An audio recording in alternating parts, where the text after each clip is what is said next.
Bienvenue sur DMG TV, les histoires mystiques. Si tu es nouveau sur la chaîne, n'oublie pas de t'abonner, de laisser un commentaire, de liker et de partager. Si tu veux raconter une histoire, il y a un numéro à l'écran, c'est le plus 237 655 81 90 17. Envoie ton histoire et on va jouer sur Facebook, sur YouTube et sur TikTok. On poste plusieurs histoires tous les jours. Ici sur YouTube, la chaîne c'est DMG TV à 12h00. On a aussi une deuxième chaîne où on poste des histoires exclusives tous les 14h. La chaîne c'est DMG TV, histoire mystique exclusive.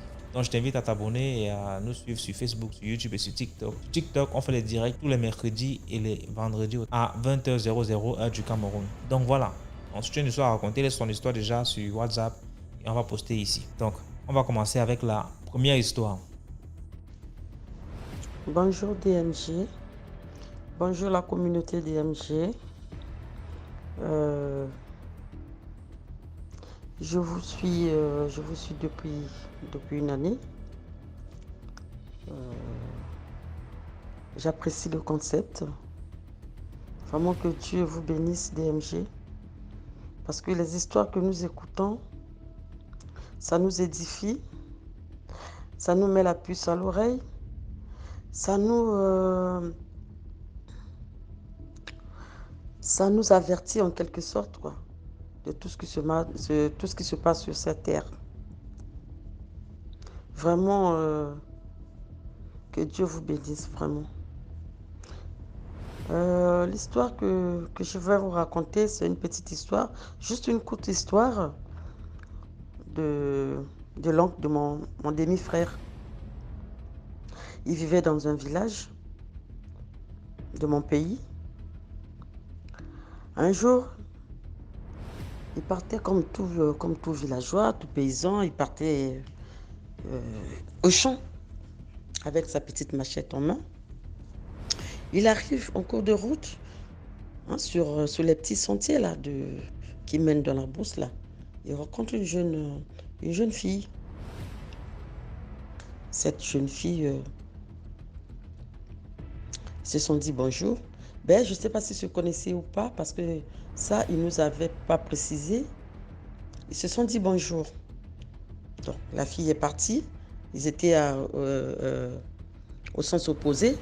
Lui, il rentrait, il partait vers la forêt et la fille revenait. C'est comme si elle revenait vers la forêt pour sortir. Donc, elle partait vers le village. Donc, dès qu'ils se sont dit bonjour, il a continué son chemin.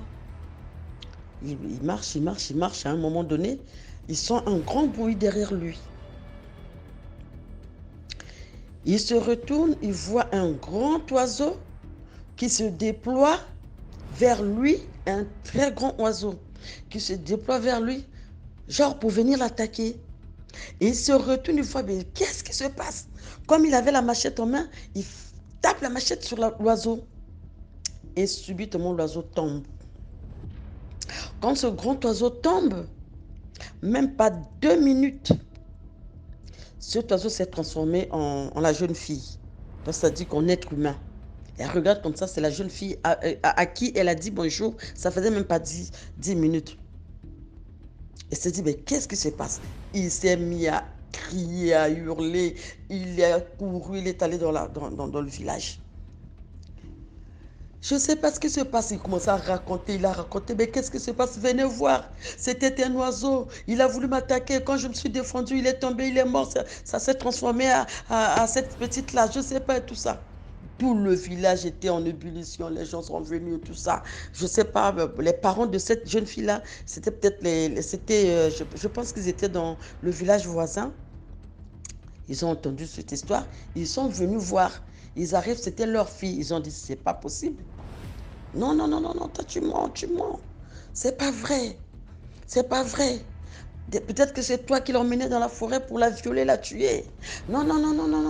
Et tout. Ils ont embarqué ce monsieur, l'oncle de mon frère, là. Ils l'ont embarqué, ils l'ont emmené, tout ça. Mais celui qui connaissait la vraie version n'était que lui. Personne n'était avec lui. Il a beau expliquer, il a pleuré, il s'est alarmé. Personne ne le comprenait. Ils l'ont mené au fin fond de la forêt, je ne sais pas dans quelle forêt. Ils l'ont bastonné, ils l'ont donné les coups de machette, ils l'ont bastonné, ils l'ont battu à mort. Ils ont dit, on ne va pas t'enterrer. Ils ont jeté le corps, ils sont repartis.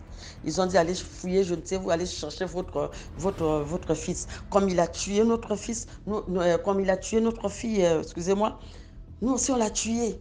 Et tout ça. Mais comme les parents étaient dans l'incapacité déjà de réagir, parce qu'ils n'avaient pas la vraie version. La personne qui avait la vraie version, c'était ce garçon. Mais cette histoire-là fait vraiment la une dans les petits villages qui à proximité. Alors, les parents se sont dit, bon, comme ils l'ont tué, on ne sait pas, nous sommes obligés d'aller chercher là où ils l'ont jeté, le corps. Comme ça, on va l'enterrer dignement. Ils sont partis. Ce jour-là, il pleuvait. Il avait beaucoup plu. Donc, il avait plu, je ne sais pas, depuis la nuit jusque toute la journée, il pleuvait.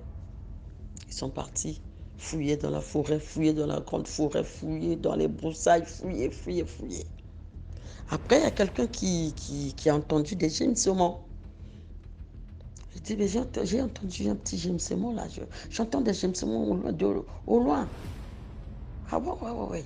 Ils ont prêté l'oreille. Oui, il y a des gémissements.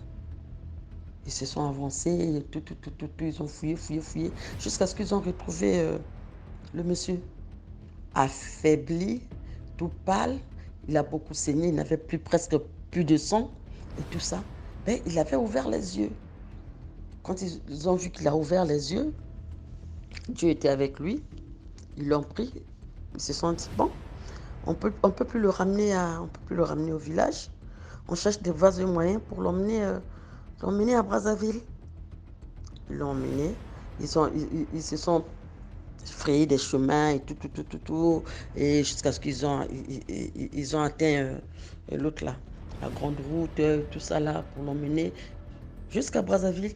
Arrivé à Brazzaville, cette nuit-là, ils sont partis directement à l'hôpital. Il a été hospitalisé, Dieu merci. Il a retrouvé la vie, tout ça. Ils l'ont soigné, traité, et tout ça. Les plaies, c'était pas possible. Pas possible. Franchement, Dieu est grand. On l'a traité, tout. Jusqu'à aujourd'hui. C'est après que l'histoire... Ses parents sont partis voir les marabouts et tout. C'est là où ils ont découvert la vérité, que la petite était sorcière et tout. Ils voulaient le tuer et tout ça. Donc, aujourd'hui, il est en ville, il n'est plus reparti au village. C'est une histoire qui date déjà de...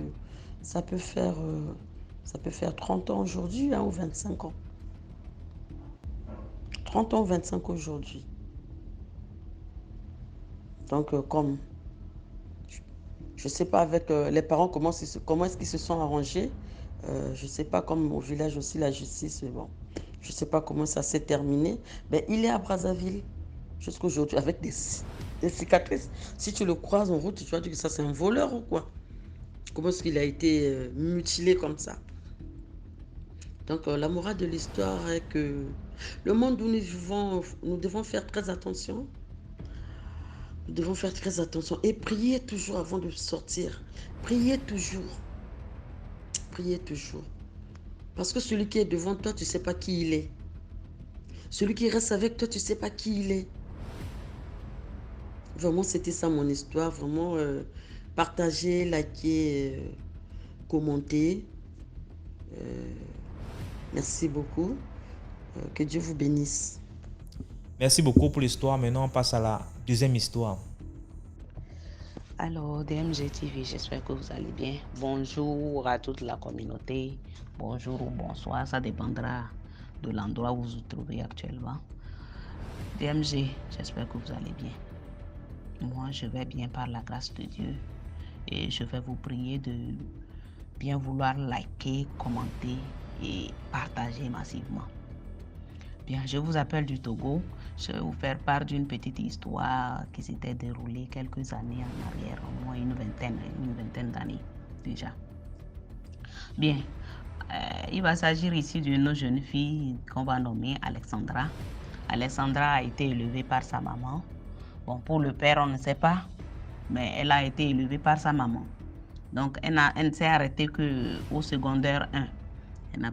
L'école, c'était pas vraiment son truc, donc c'était un peu le dehors, comme vous pouvez le savoir. Donc, elle avait les atouts, donc elle allait ici et là, ici et là. Ben, un jour, elle décide de se poser. Elle a assez voltigé autour des fleurs, donc elle décide de choisir une fleur avec laquelle elle va se poser. Elle choisit un bon gars, c'est-à-dire une bonne partie, quoi. Et elle s'installe, un bon mariage, la dot et tout. Et donc, le couple s'installe.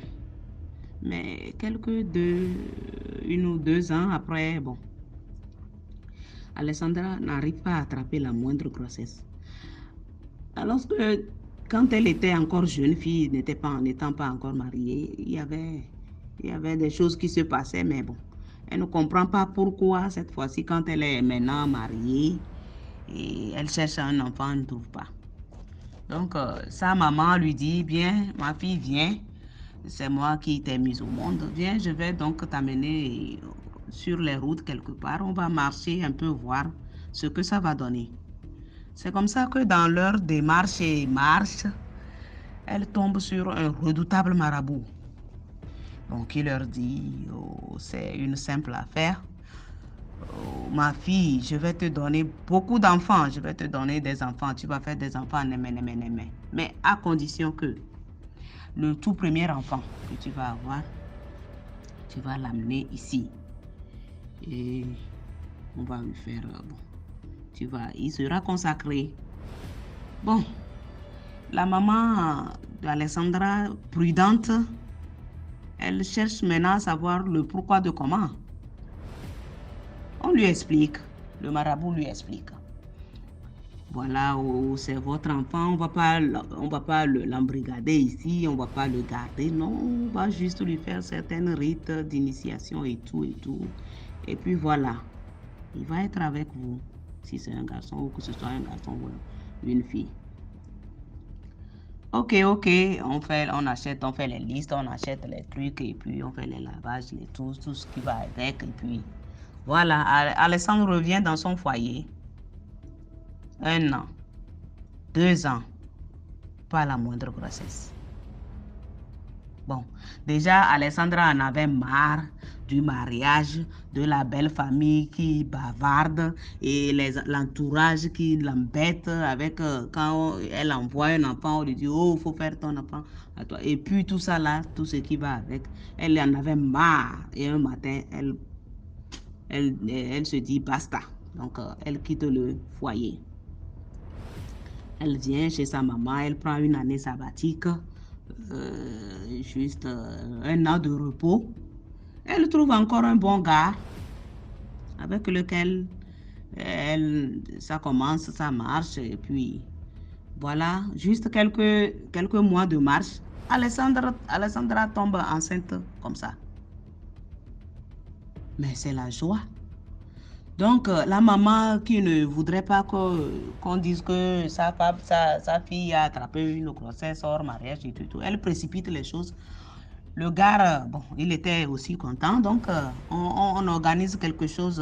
Ça ne va plus être cette fois-ci grandiose parce qu'il y a le mauvais œil dont on a peur. Donc, on fait un petit truc et puis Alessandra va au foyer avec son nouveau gars. Bien. Quelques mois après le mariage et tout, Alessandra donne naissance à un beau garçon, un joli garçon, gros comme ça. Donc, 1 mois passe, 2 mois, la maman était avec eux pour faire l'eau chaude, vous savez, les familles africaines. Donc, elle était avec le couple pour faire l'eau chaude à sa fille et au bébé. La maman, après 2 mois, la maman constate quelque chose. Alessandra était un peu excitée, c'est-à-dire surexcitée, on peut le dire ainsi. Quand quelque chose tombe, elle sursaute. Quand quelqu'un parle dehors, elle sursaute. Bon, la maman ne comprend pas. Et son mari aussi avait remarqué la même chose. Donc, Un jour, le mari était allé à un deuil. Bon, c'était dans la journée. Il revient du deuil. Le bébé était déjà lavé. On l'a déposé dans le berceau. Alessandra était dans la douche en train de se laver. Un coup, Alessandra sort de la douche avec la mousse, l'eau, tout ça là. Elle court, elle vient, elle attrape son bébé, elle le serre. Oh, oh, elle ne peut pas. Ils veulent le prendre. Ils veulent prendre mon enfant. Ils veulent prendre mon bébé. Ah, mais qui veut prendre ton bébé? On ne voit personne, mais elle voit. Elle voit quelqu'un quand même, ou bien des personnes. Elle est seule à les voir, en tout cas.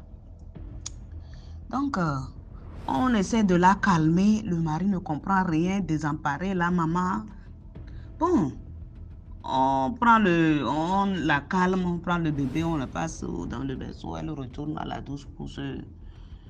Et le garçon, le jeune homme dit, maman, c'est vrai que j'ai remarqué certaines choses. Il faut venir, on va prendre, on va sortir un peu pour en discuter. Donc, c'est à quelques mètres de la maison, le jeune homme et sa belle-mère étaient en train de causer. On entend un cri effroyable. C'est Alessandra qui crie comme ça. Et tout le monde se précipite. Elle était toute nue. Il y avait un puits dans la maison. Il y avait un petit puits, pas trop profond, dans la maison. Elle crie, elle pleure, elle tourne autour du puits. Et ils l'ont pris, ils ont pris mon enfant, ils ont pris mon bébé, et tout autour du puits. Et quand les gens essaient de regarder dans le puits, on entend les pleurs d'un bébé dans le puits. C'est comme ça que le monsieur court dans le berceau. Il ne trouve pas le bébé. Donc Alessandra a jeté son bébé dans le puits. Bon, c'est ce que le constat a donné finalement. Et on entend les pleurs du bébé. Les gens se sont précipités dans le puits. On fouille, on entend les pleurs, mais on ne trouve pas le bébé dans le puits. Mais c'est dans le puits que ça pleurait. On fouille, on fait tout. C'est quand la gendarmerie, heureusement qui était juste à côté, quand ils sont venus avec les sapeurs-pompiers et autres, que finalement, il paraît que la tenue des corps là, de certains corps, c'est-à-dire les sapeurs-pompiers, les médecins, bon, ça a un certain pouvoir en quelque sorte. Donc c'est quand ils sont arrivés, ils ont commencé qu'on voit le corps du bébé qui vient sur l'eau. Un puits qui n'était même pas profond. Voyez? Donc le corps du bébé remonte sur l'eau, déjà mort, le bébé était déjà mort. Donc on enlève le bébé. On embarque. Le constat a montré que c'est Alessandra elle-même qui avait jeté son bébé dans le puits. Donc on l'emporte. C'est homicide, hein? Donc on l'emporte, on la met en prison. Donc c'est comme ça. C'est après qu'elle s'est retrouvée. Elle dit que non, ce n'est pas elle, que ce sont les gens. Ce sont les gens là. C'est là-bas que le mari se demande. Les gens se posent la question. Mais qu'est-ce qui s'est passé? Qu'est-ce qu'il y a? Maman, c'est toi qui connais ta fille. Il y a eu quelque chose ou comment? Bon, c'est là-bas que la maman se rappelle que ils étaient allés chercher l'enfant quelque part. On leur avait dit que dès la naissance d'un enfant, on devait l'amener là-bas. Donc, comme c'était dans un autre foyer qu'elle avait cherché l'enfant, et elle n'a pas trouvé ça là-bas, et c'est avec une autre personne qu'elle a eu ça, elle s'est dit que bon, ce n'est pas avec celui-là que j'avais demandé l'enfant, donc c'est pas la peine que je demande, c'est pas la peine que je retourne, c'est pas les gens là qui m'ont donné l'enfant finalement. Donc vous voyez. Donc, des années en arrière, elle avait demandé, ça faisait 3 ou 4 ans, elle avait demandé un enfant dans un foyer, elle n'a pas eu là-bas. Maintenant, elle est allée avoir ça ailleurs. Et les génies là l'ont poursuivi comme ça, puisque c'est là-bas qu'elle est allée demander un enfant. Donc, c'est ça. Et en tant qu'Africain, bon, vous allez faire votre conclusion à vous, hein. Vous allez faire votre conclusion à vous. Allez, bonsoir chez vous. Merci beaucoup pour l'histoire. Maintenant, on passe à la 3e histoire. Avant de commencer mon histoire, je demande toutes mes excuses Je suis un peu enrhumée et je sens aussi la fraîcheur dans toutes mes excuses. Mon histoire, c'est quelque chose qui me paraît tellement bizarre et c'est vraiment mystique, si je pourrais bien le dire. Pour commencer, j'étais en classe de cinquième. Non, cinquième ou quatrième. J'étais en classe de quatrième et euh, c'était pendant le week-end, un samedi. Je me suis endormie dans l'après-midi. Je me suis couchée au salon. Ma maman faisait la lessive au dehors. Le jour-là, j'étais tellement fatiguée. Et mes frères et sœurs n'étaient pas à la maison. Eux, ils étaient sortis. Donc, dans mon sommeil, j'ai fait un rêve. Je me suis trouvée dans une grotte, je vais dire. Je ne sais pas si c'est grotte, on dit. Dans un endroit, c'est comme si c'est sous montagne, sous montagne. Il y avait de l'obscurité, c'était vaste. C'était comme un couloir, mais vaste. Et c'était profond, je vais dire. Et il y avait de l'obscurité à l'intérieur. J'étais comme une malade, quelqu'un qui est malade assise. Je ne réagissais pas, j'étais assise. Et j'ai vu un monsieur, je vais dire un monsieur très élancé, très mince, tout nu, qui voulait il est loin et il venait s'approcher de moi, il venait et je le regardais, j'étais toute frayante dans le rêve. Et comme la personne s'approchait de moi, euh, j'ai vu un monsieur habillé en blanc. La personne a crié dans notre langue. Je suis béninoise, on parle bien le fond. La personne a dit en fond, toi, retourne-toi là où tu as quitté. Et la personne, lorsque l'homme qui est habillé en blanc a dit cela à la personne qui est nue, il s'est retourné en criant. Comme je vais donner un exemple, quand on tape un enfant et l'enfant court pour aller loin, là, la voix ne fait que, genre, la voix le suivait et la voix partait, jusqu'on n'entend plus la voix, quelque chose du genre. Et la personne est partie comme ça. Et je voudrais me réveiller. Je me suis réveillée et je trouve mon corps par terre. Et moi-même qui me retrouve, je me trouve debout. Je ne retrouve plus mon corps, mais je me sens que je suis debout. Je n'arrive plus à me toucher, mais je me trouve couchée par terre. Et je trouve mon corps par terre. J'ai eu peur.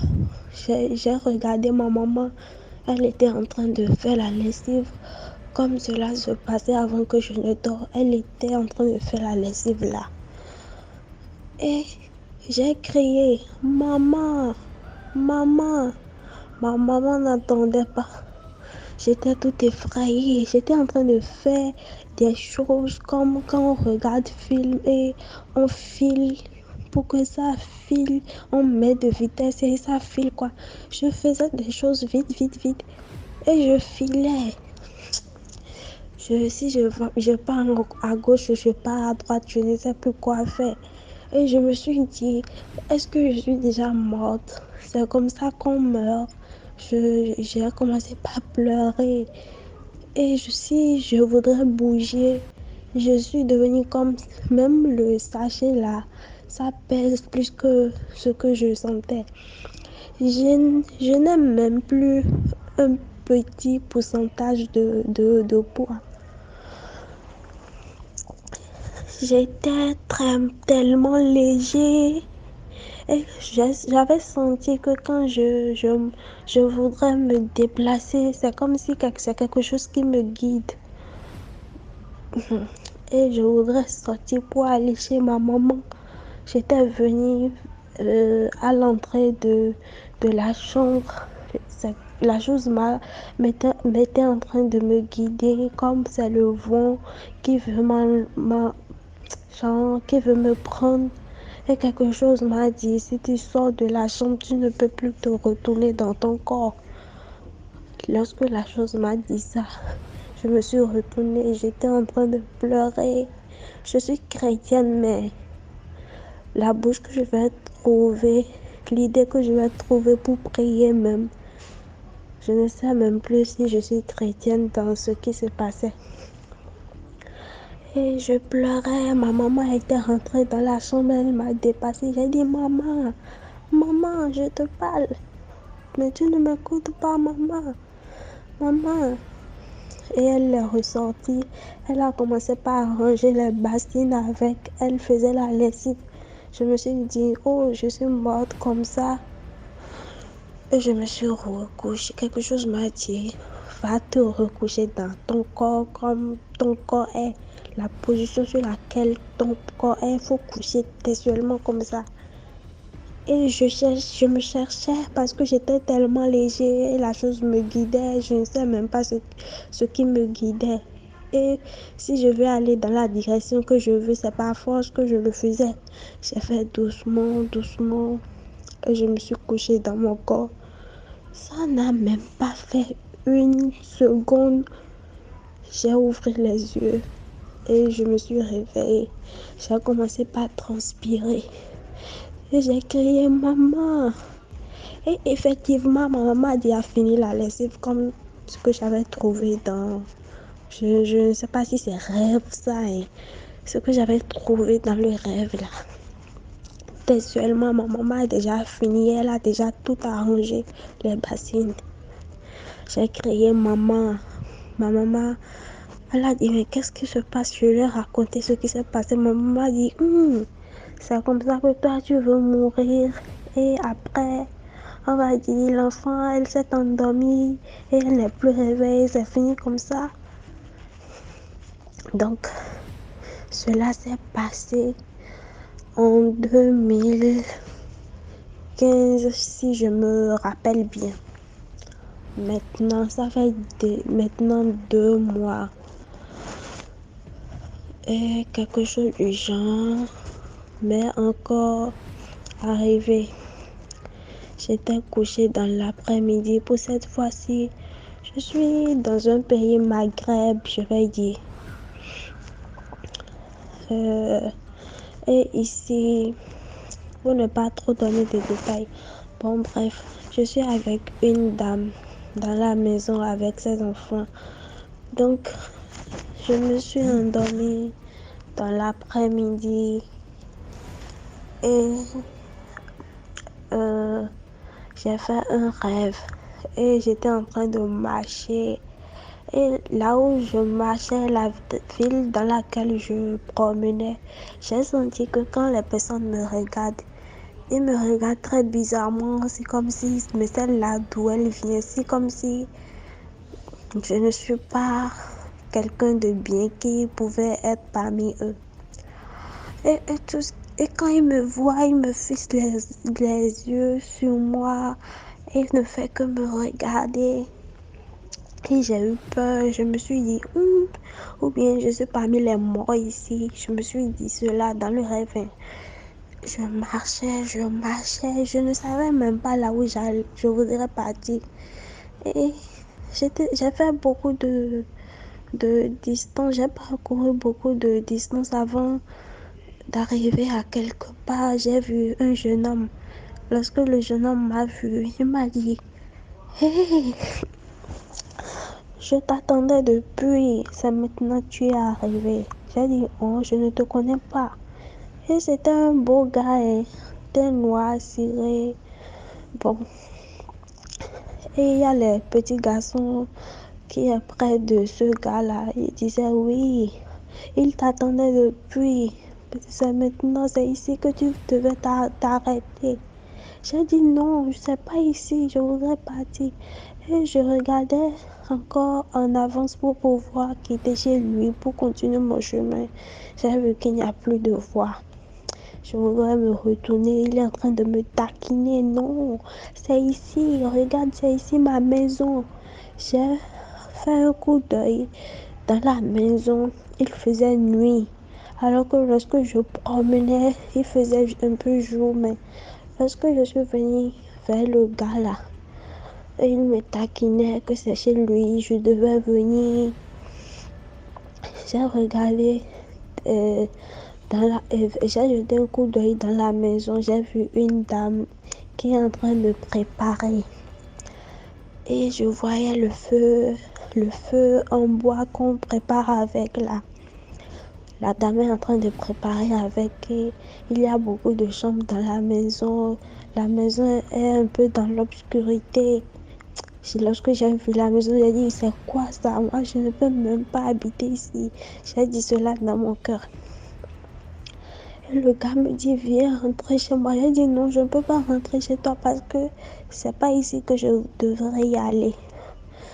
Et le gars me taquinait. Maintenant, lorsque le gars me taquinait, je me suis...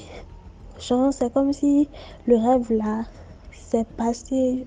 Je voudrais me réveiller. Je n'arrive plus à me réveiller ici. J'ai ouvert les yeux. J'ai vu mon rideau qui a le couleur orange.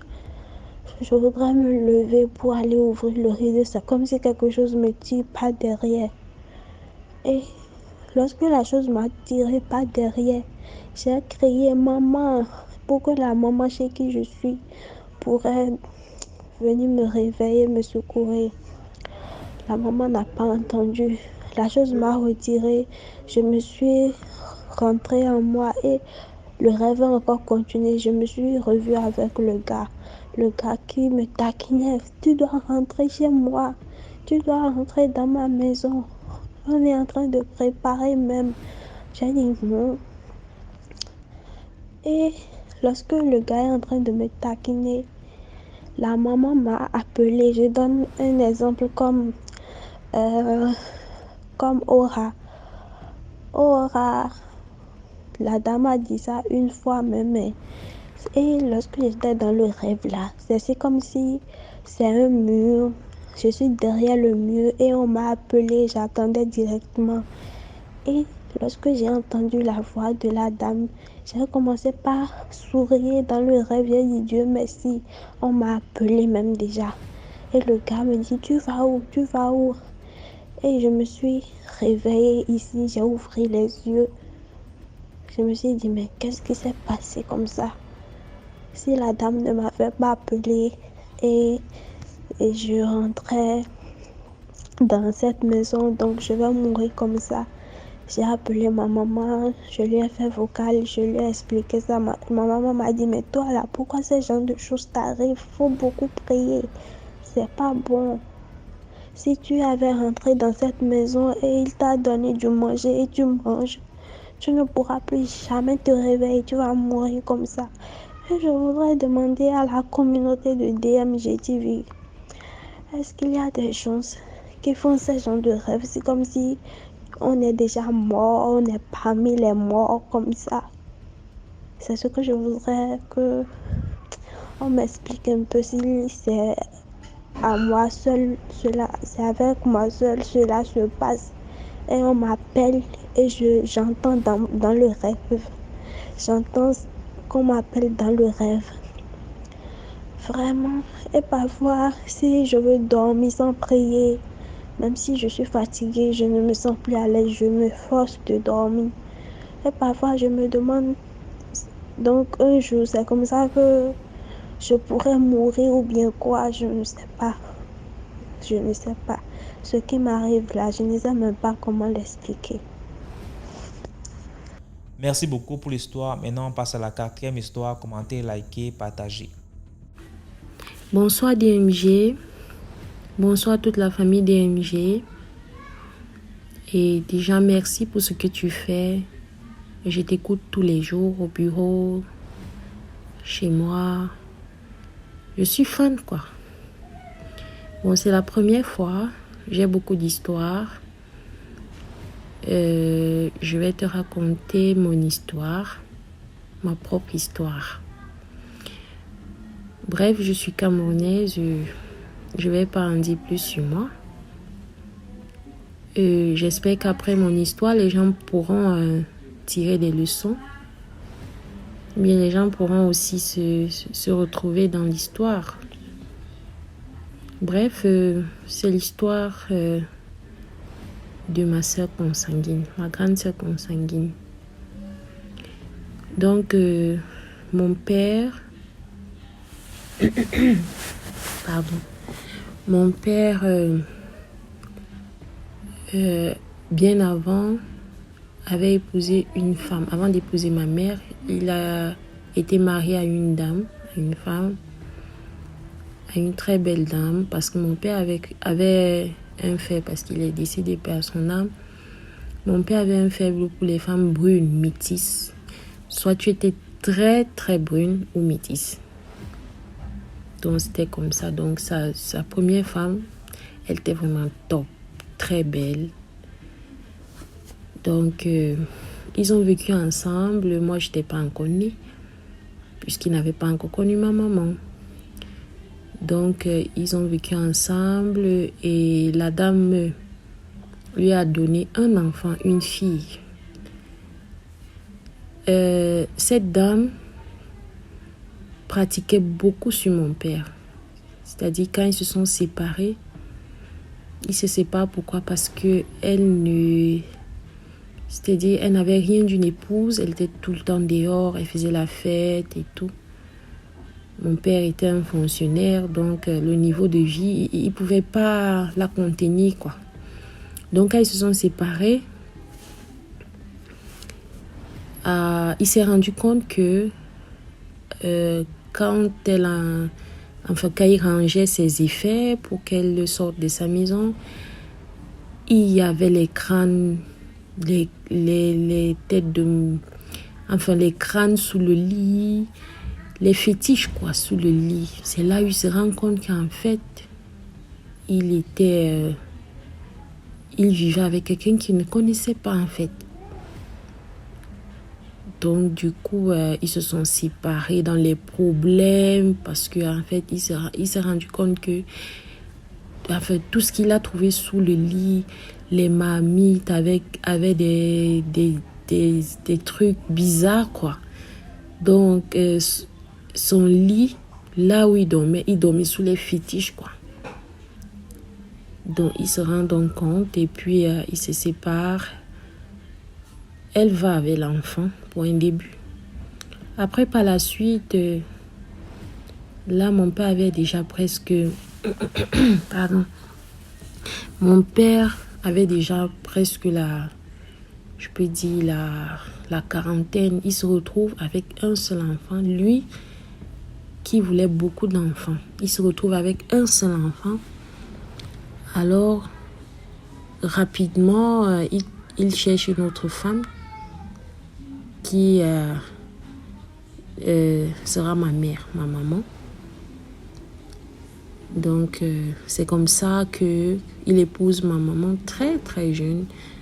Ma maman avait à peine 17 ans. Lui, il était déjà dans la quarantaine. Parce qu'en fait, pour lui, l'objectif, c'était quoi? C'était de trouver une femme qui peut lui donner beaucoup d'enfants. Il ne pouvait pas prendre une femme qui avait aussi son âge, quoi. Pour lui, il fallait qu'il trouve une jeune fille qui peut lui donner 7, 8, 9 enfants et tout, comme il a toujours voulu. Donc, c'est comme ça qu'il épouse ma maman. Alors, ma maman lui donne ma maman lui fait combien? 5 enfants, 4 filles et un garçon. C'est comme ça, je suis la troisième. Bon, bref, pour aller plus vite, pour être un peu plus brève, je vais tomber dans le vif de l'histoire, quoi. Bien après, on grandit, il y a beaucoup... c'est-à-dire, mon père il récupère sa Sa fille qu'il a eu bien avant le mariage avec ma mère. Il récupère, il y a eu beaucoup d'histoires, les problèmes avec la première femme et tout. Enfin, avec ma maman et tout. Et la fille, ma soeur consanguine, écrit beaucoup d'histoires entre ma maman et mon papa. Donc ça n'a pas été facile. Il se fâchait tout le temps. Elle créait des histoires. Je vais revenir aussi là-dessus un jour, une autre fois. Donc, elle grandit et sa maman lui met dans la tête que ma mère, en fait, c'est sa rivale, quoi. Donc, ça n'a pas été facile.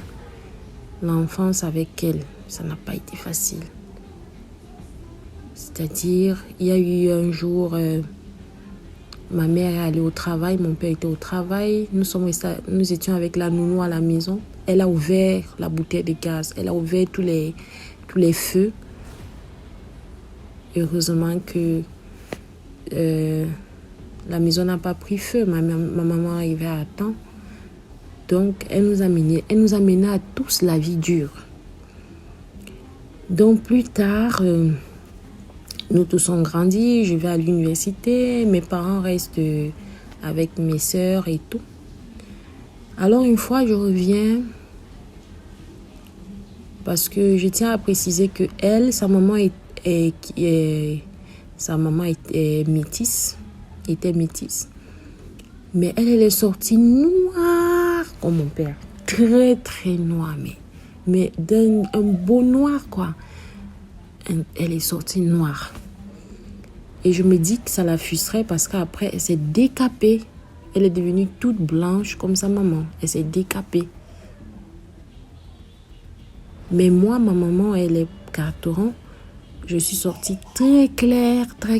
Donc, elle enviait ma peau. À un moment, quand on a grandi, elle avait ce complexe. Donc, une fois, je quitte l'université. Enfin, je fais un break. Je vais à la maison de mes parents. Je vais rester un peu avec eux. Elle arrive.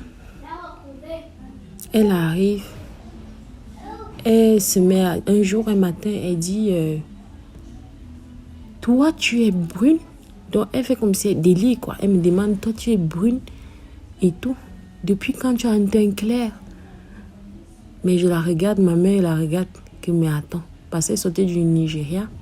Je ne sais pas ce qu'elle faisait là-bas. Elle n'a jamais voulu continuer l'école. Elle n'a voulu rien faire, quoi. On lui a tout proposé là-bas. Elle demande, mais depuis quand toi tu es brune? Ma mère demande, ma mère et mon se regardent qui? Mais attends, entre toi et moi, je lui demande, entre toi et moi, qui était brune? Qui était teint clair? Après ça, je suis dans la chambre, j'entends les éclats de voix dehors. Je sors, je demande à ma mère, qu'est-ce qu'il y a? Parce que bien avant, quand on était petit, elle voulait souvent se mesurer à ma mère, elle insultait ma mère et tout. Je suis sortie en catastrophe. Je demande qu'il y a quoi? Pourquoi il y a les éclats de voix ici? Ma mère dit, oh, c'est ta soeur qui m'insulte. C'est ta soeur qui dit qu'elle va porter main sur moi. Je lui ai dit, non, attends. Tu as mené la vie dure à ma maman. Ah, ça ne va plus se passer comme ça. Ça ne peut plus. Et puis moi, c'est-à-dire, je lui ai dit, si tu tentes encore d'insulter ma maman, je vais te battre. On va se battre. Je rêve de ça depuis. Je vais te battre. On va bien se battre. Donc, n'essaie plus jamais, au grand jamais, d'insulter ma maman, à ma présence en tout cas. C'est comme ça qu'elle dit, ok. Ok, tu vas voir. Tu vas voir ce que je vais te faire. Bref, mon père lui demande de partir. Elle me dit, tu vas voir. Elle me regarde dans les yeux.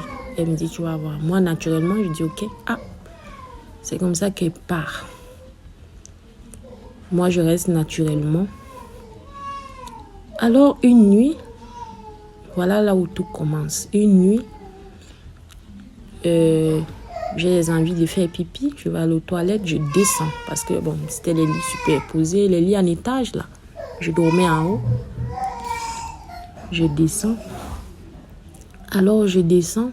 Je sens comme si quelque chose m'a piqué. Bon, je ne connais pas la morsure d'un serpent, mais je me dis que c'était comme la morsure d'un serpent. Ça m'a piqué, mais directement, c'était tellement fort que c'était comme si c'était lié à mon cerveau, à mon cœur. Ça m'a piqué au pied. Je dis, mais j'allume, je ne vois rien. Parce que c'était dans le noir. Les gens dormaient, c'était dans la chambre. Je ne vois rien. Je guette sous le lit. Je dis, mais qu'est-ce qui m'a piqué comme ça? Je ne vois rien. Je vais naturellement aux toilettes. Je fais ce que je voulais faire. Je rentre me coucher.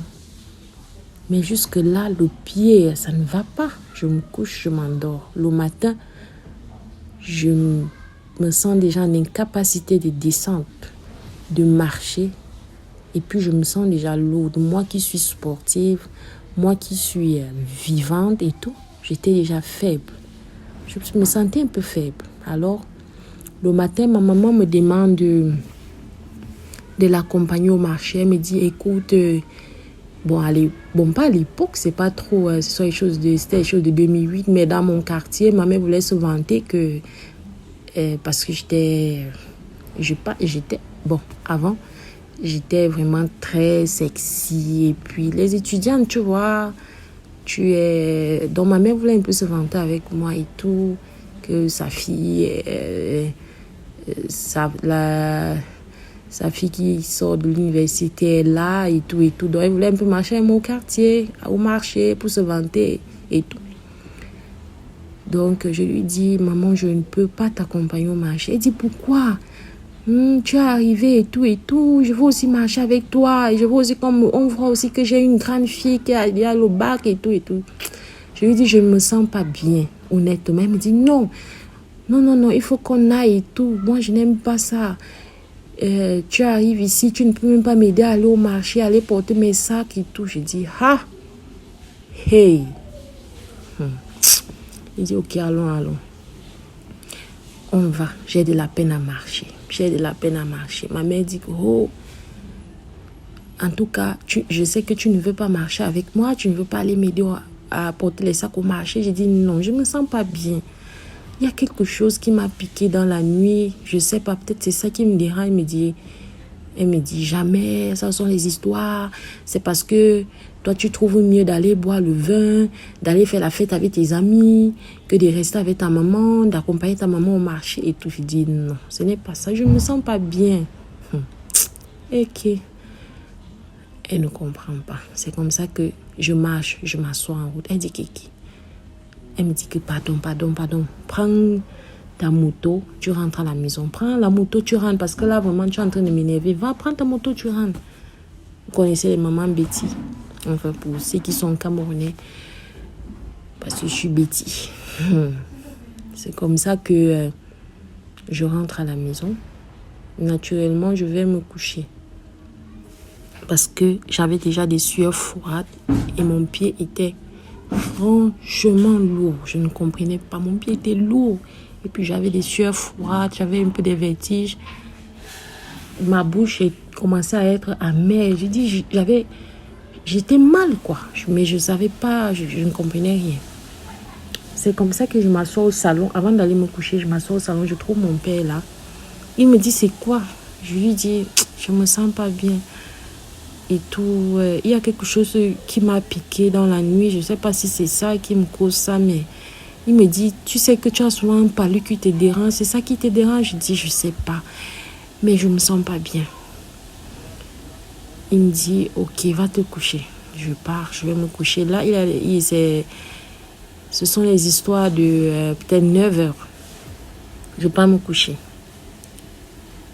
Comme je suis allée me coucher là, j'entre dans le coma. Bon, je peux dire que c'était le coma parce que j'ai dormi jusqu'à 13 heures. Sans bouger, sans me retourner, rien. Alors, moi étant donc couché, mon père demande, mais elle est où? Je vais donner un nom. Je vais m'appeler qui là Francine. Mon père demande que, mais Francine est où depuis là? Ma mère dit que, c'est comme ça qu'elle est. Elle est habituée à la fête, non? Hein? Elle est habituée à la fête, donc elle trouve mieux de venir comme ça et ne rien faire, quoi. Elle trouve mieux d'aller se coucher parce qu'elle évite de faire les travaux, de m'aider dans les tâches ménagères et tout et tout. C'est ce qu'elle dit à mon père. Mon père dit non, c'est pas normal. Je la connais bien, je connais Francine. C'est pas comme ça qu'elle se comporte souvent. Elle a un problème parce qu'elle m'a dit tout à l'heure qu'elle ne se sentait pas. Mais ma mère dit, car ce sont les histoires et tout et tout. Je l'ai amenée au marché. Elle s'assied partout. Mon père dit, bon. Mais il dit, non, ça veut dire qu'il y a un problème. Il m'appelle, Francine. D'habitude, bon, quand mon père m'appelle, je réponds. Mais je ne réponds pas. Là, moi, je suis inconsciente. Hein. Donc, c'est comme ça qu'il vient dans mon père qui n'entrait pas dans notre chambre parce qu'il a que fait des filles. Il a eu juste un garçon. Donc, il avait la vie des blancs là, lui n'entrait pas. Donc, il toque. Alors, il appelle, je ne réponds pas. Alors, il se sent obligé d'ouvrir la porte. Il ouvre la porte, il entre. Il me trouve là, inconsciente. Quand il m'appelle, j'entends. Mais je suis déjà dans un autre monde. C'est-à-dire, je suis dans un noir absolu. Je ne peux rien dire, je ne peux pas bouger. Mais j'entends les voix. Il dit, mais attends, elle ne répond pas. Ma mère dit, ok, on l'amène. Pardon. Et il dit rapidement à ma mère, prends les clés de la voiture. Pardon. Ma fille ne répond plus et tout et tout. Il se met à gronder ma mère. Ma mère dit non, amenons-la à l'hôpital. Mon père dit non, ça c'est pas l'hôpital. Ça c'est pas normal. Il y a quelque chose qui ne va pas. Je vais l'amener chez un ami. Ma mère dit non, toi avec tes histoires de marabout là, moi il ne veut pas.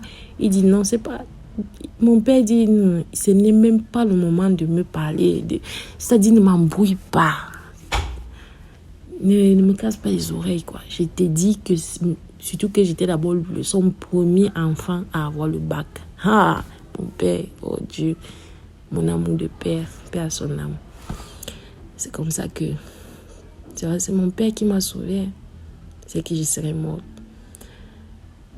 Parce que s'il m'amenait à l'hôpital, je mourrais. C'est comme ça qu'on me transporte. Je suis comme ça dans les VAPS. J'entends tout, mais je ne peux rien dire. Il m'amène. Il me met dans la voiture. Je ne peux pas oublier. On me met. Toutes mes petites sœurs sortent, ma grande sœur sort. Tout le monde crie à quoi? Parce que mes sœurs m'aimaient tellement. Pas qu'elles m'aimaient, mais elles m'aiment tellement. On s'aime tellement. Donc, tout le monde était dépassé. Mais que je suis venue et tout, surtout que je leur ai dit qu'on va faire la fête, comme je viens et tout et tout. Ils disent que mais Francine a quoi? J'allais dire mon prénom. Francine a quoi et tout. C'est comme ça que mon père me met dans la voiture rapidement. Je pense que...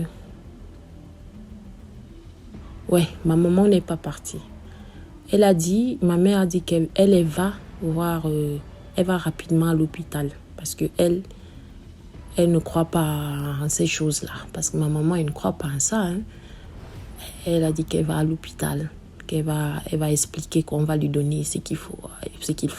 Elle va retrouver mon père. Donc c'est comme ça que mon père m'amène chez son ami. On arrive. Je suis dans la voiture, j'entends tout. J'entends comment il va vite. J'entends les klaxons. Il va vite, on arrive. On me couche. J'entends aussi comment mon père dit à son ami, sauve ma fille.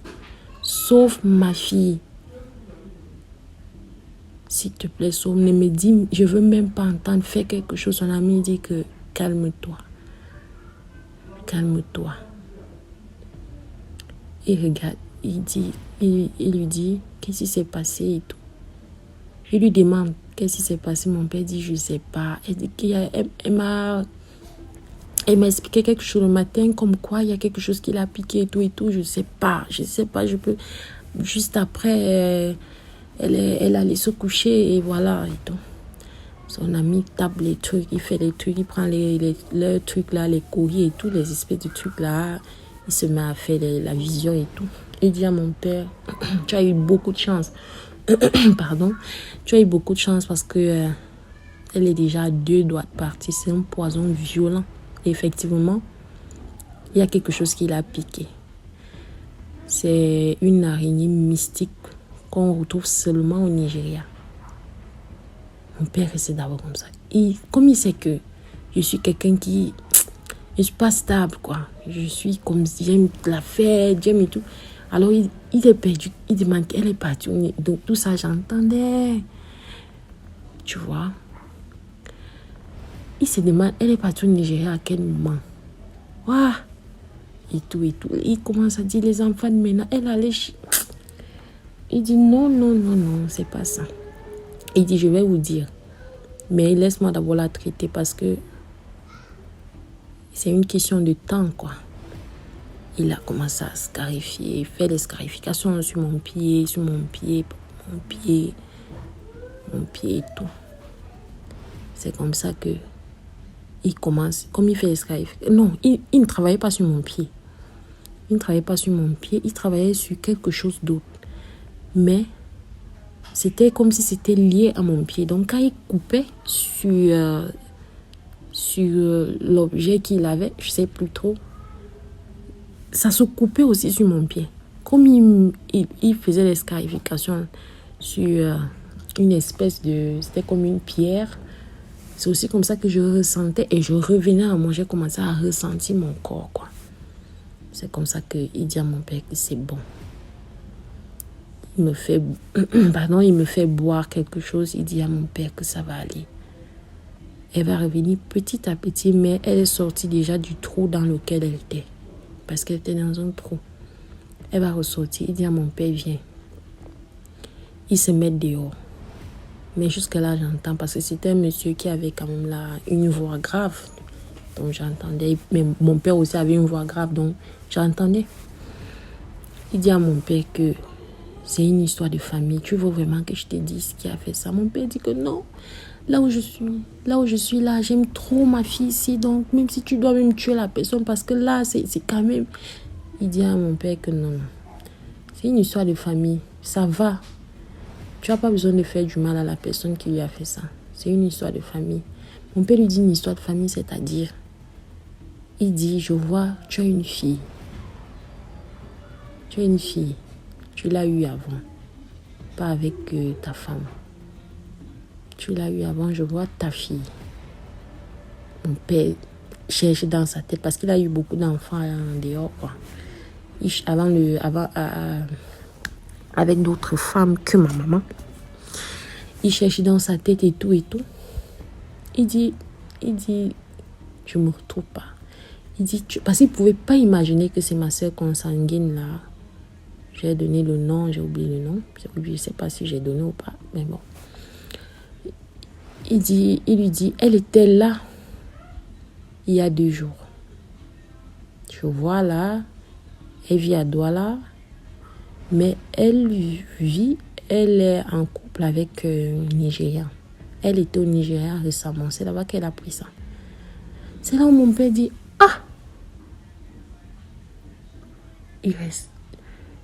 il se rappelle le nom de ma soeur, il dit Massa. Il dit, mais oui, je vois. Il dit, oui, c'est net elle. C'est elle qui a laissé l'araignée mystique dans les toilettes.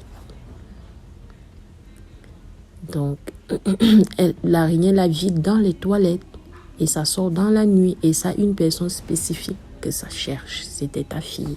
C'était destiné à ta fille. Il reste comme ça là. C'est comme ça que mon père Wanda seulement, il est dépassé, mais... Bref, je sors de là. Je m'en sors. Par la grâce de Dieu. Je dis aussi par la grâce de Dieu et tout. Donc, je m'en sors, mais je m'en sors de là avec un pied très, très noir. J'ai dit extrêmement, vous voyez une fille qui est très claire de peau avec un pied noir. J'ai dit noir. Et qui a des... La peau est un peu froissée, un peu... C'était comme la peau d'une grand-mère, quoi. J'ai dit. Mais Dieu merci, il m'a donné des médicaments. Je suis allée... j'ai suivi le traitement. Je demandais tout le temps à mon père. Et mon père... Je demandais tout le temps à mon père, est-ce que mon pied va revenir? Est-ce que je vais encore avoir mes beaux pieds? Est-ce que mon pied va revenir à la normale? Il me disait que oui, ça va aller. Alors, je suis rentrée à l'université, je boitais à peine, je ne marchais pas bien. J'étais déjà presque infirme. Il m'appelait tout le temps. Ça me fait mal. Mon père, il m'appelait tout le temps. Ça va, ton pied, ça va mieux. Je vous jure. Je me souviens encore quand je suis rentrée à l'université. C'est juste une parenthèse. Il y avait un monsieur qui avait les intentions de m'épouser et tout. J'étais jeune, hein. J'avais peut-être 19 ans. Lui, il avait la trentaine. Il disait qu'il veut m'épouser et tout. Alors, le jour qu'il devait venir me voir à l'université, dans ma chambre, pardon, je suis sortie et j'avais le pied noir. Le gars a fui.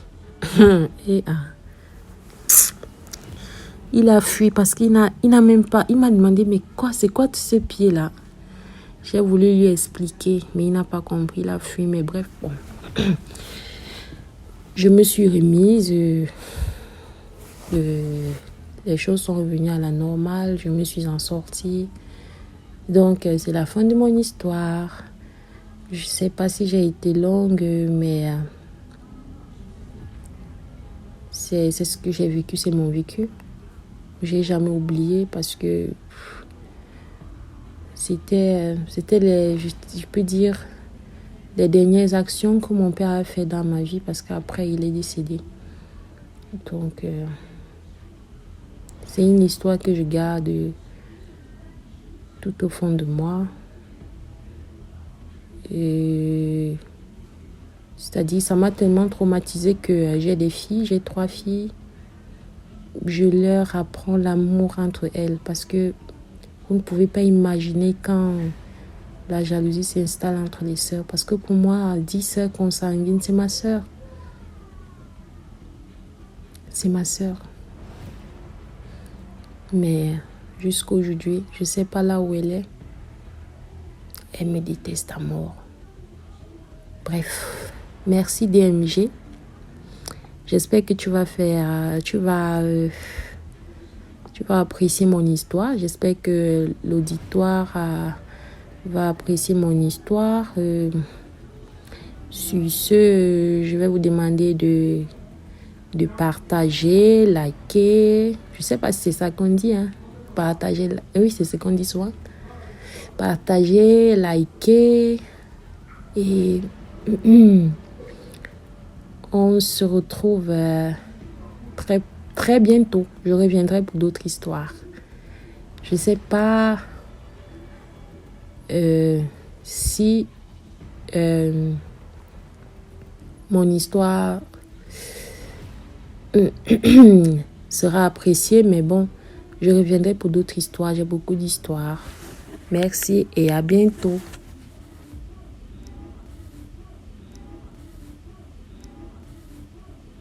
Merci beaucoup pour l'histoire. Maintenant, on passe à la 5e histoire. Toujours laissez un like, s'il vous plaît. Laissez un like.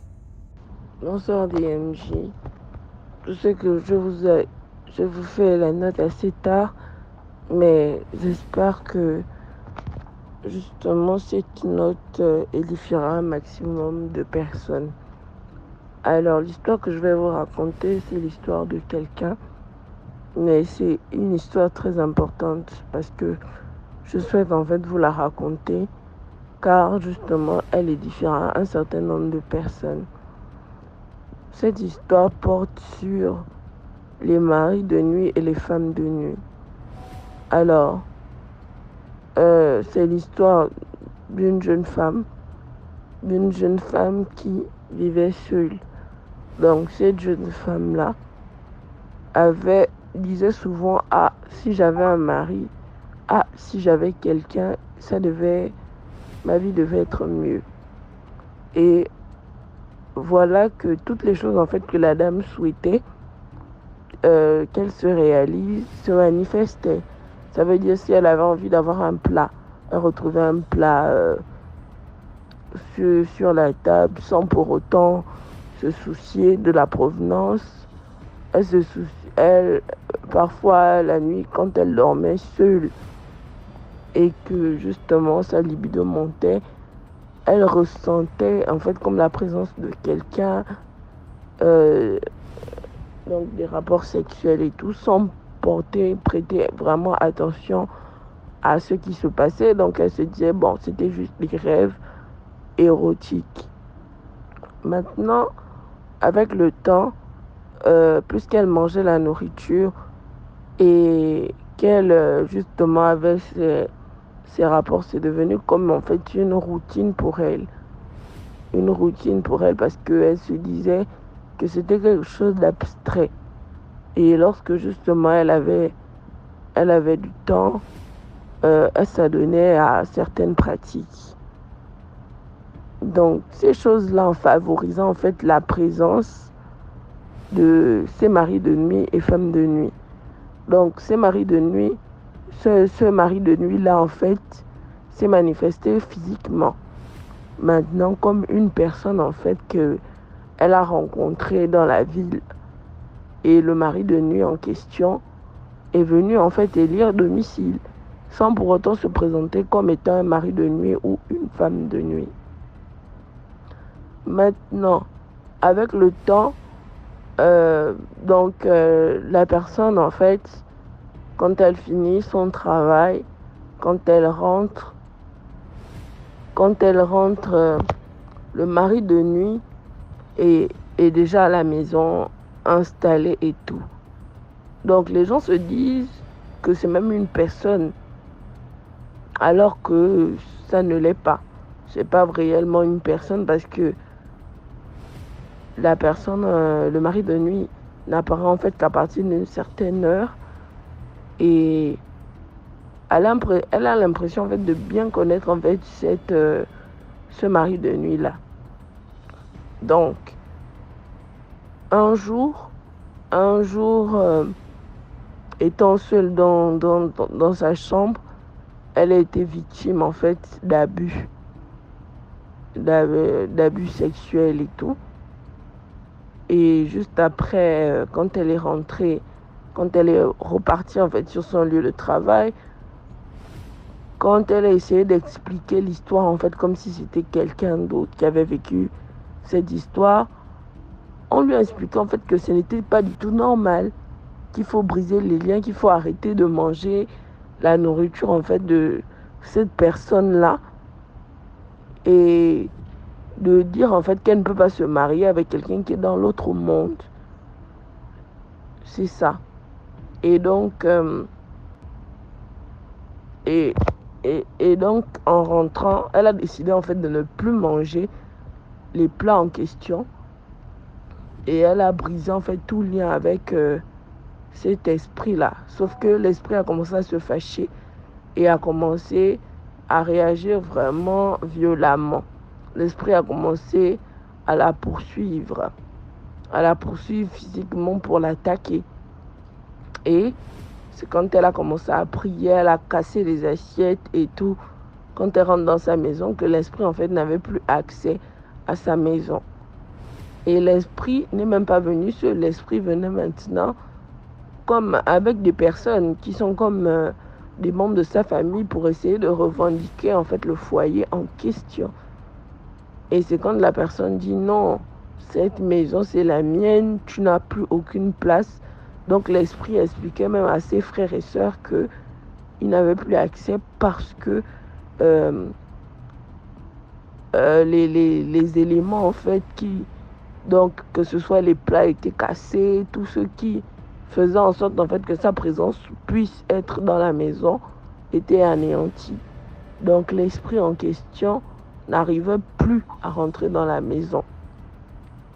Et cette personne-là a dû justement arrêter de rester seule pendant un long moment et a commencé à prier longtemps. Donc, cette histoire, en fait, c'est pour dire que pour toutes les personnes qui sont seules, en fait, évitez de vous exclamer en disant si j'avais une femme ou si j'avais un mari. Parce que vous ne connaissez pas, en fait, les esprits qui écoutent ce que vous voulez dire, en fait. Ces esprits-là peuvent se manifester et tisser des liens avec vous. Donc, faites attention. Merci. Merci beaucoup pour l'histoire. Maintenant, on passe à la 6e histoire. Bonsoir DMG, salut la famille, j'espère que vous allez bien. Bon, l'histoire que je vais relater ici, c'est l'histoire de ma grand-mère. Il faut préciser que mon grand-père avait 3 femmes. Et celle dont je vais parler, c'est l'une des femmes de mon grand-père. Il faut dire que des 3 femmes de mon grand-père, celle dont je parle d'elle, elle est beaucoup capricieuse. Elle ne respecte personne, elle est effrontée. Elle fait tout le temps des histoires avec ses rivales. Tout le temps en train d'insulter les gens au village. Tout ce qui est mauvais, c'est elle. Donc du coup, elle avait tellement un sale caractère que les gens du village se méfiaient beaucoup parce qu'elle aimait insulter les gens, se bagarrer n'importe comment. Un jour, il y a 2 jeunes du village voisin qui sont allés dans le bois sacré pour aller chercher des médicaments, les envoûtements et autres. En tout cas, pas pour faire de bonnes choses. C'était des médicaments bizarres pour faire du mal aux gens. Et vous savez que dans les villages, les gens se lèvent tôt le matin. Les gens se lèvent tôt le matin pour balayer la cour. Et cette grand-mère dont je parle, elle s'est levée aux environs de 5 heures pour balayer la cour, allumer le feu. Et les 2 jeunes ont quitté la brousse. Quand ils traversaient notre village pour aller chez eux, ils ont trouvé ma grand-mère. Ils disent, ah, voici une grand-mère, voici une maman qui est là. Ça tombe bien, on allait prendre le médicament. Elle sera la première personne sur qui on va essayer pour voir si le médicament marche vraiment. Et c'est comme ça qu'ils ont lancé le sort à ma grand-mère. Quand ils ont lancé le sort, ceux qui étaient au village disent que aux environs des 10 heures, c'est plaignaient, elle dit qu'elle avait mal à la gorge. Les gens ont cru que c'était des angines, ils ont donné des médicaments, mais ça n'allait pas. Jusqu'au soir, la gorge de ma grand-mère enflait comme un cobra. Le cou est devenu gros, on avait l'impression que c'était un début de goitre, mais c'est pas ça, le cou était carrément enflé. Du coup, elle n'arrivait pas à boire, elle n'arrivait pas à manger. Les gens disent, mais c'est quelle maladie qui commence le matin et puis jusqu'au soir, on ne reconnaît plus la personne. Parce qu'au fur et à mesure que le cou gonflait, la tête gonflait. Elle était enflée par la tête, au fait. Jusqu'au lendemain, elle avait la langue pendue. La langue était sortie comme une cravate. Je vous assure, ceux qui sont allés la voir disent que la langue sautait jusqu'au niveau de sa poitrine. On essayait de faire des médicaments traditionnels pour remettre la langue dedans, mais c'est impossible. Ça pouvait pas, la langue ne pouvait pas rentrer du coup. Je suis en Côte d'Ivoire, donc ils ont appelé ces enfants qui sont mes oncles et mes petits papas là, qui sont à Abidjan pour venir voir les mamans que ça ne va pas, tout. Donc il y a l'un de ses fils qui est arrivé, il a pris sa maman comme ça là, pour aller dans un autre village. Et ils sont allés consulter, on dit donc au fait c'est quelqu'un, elle n'a pas un bon caractère au fait. Donc le médicament, les gens essayent sur elle que si elle était une personne qui était une bonne personne, qui avait un bon cœur, le médicament n'allait pas la prendre. Mais quelqu'un l'insolente, elle fait du mal aux gens, elle insulte les gens, elle est vulgaire, elle passe son temps de les bagarrer, fait des disputes avec ses rivales. Ce que ça cause son comportement que le médicament a pris. Donc, à ce moment où la langue est sortie, tout, on ne peut plus rien faire, qu'elle va mourir. Et effectivement, je pense 2 jours après, elle est décédée. Et je pense que la morale de cette histoire, c'est le respect, la considération. Quand vous êtes dans un entourage, dans votre entourage, prenez la peine de respecter les gens. de considérer les gens, arrêter d'insulter, de bagarrer, de faire des provocations. Ça emmène au problème.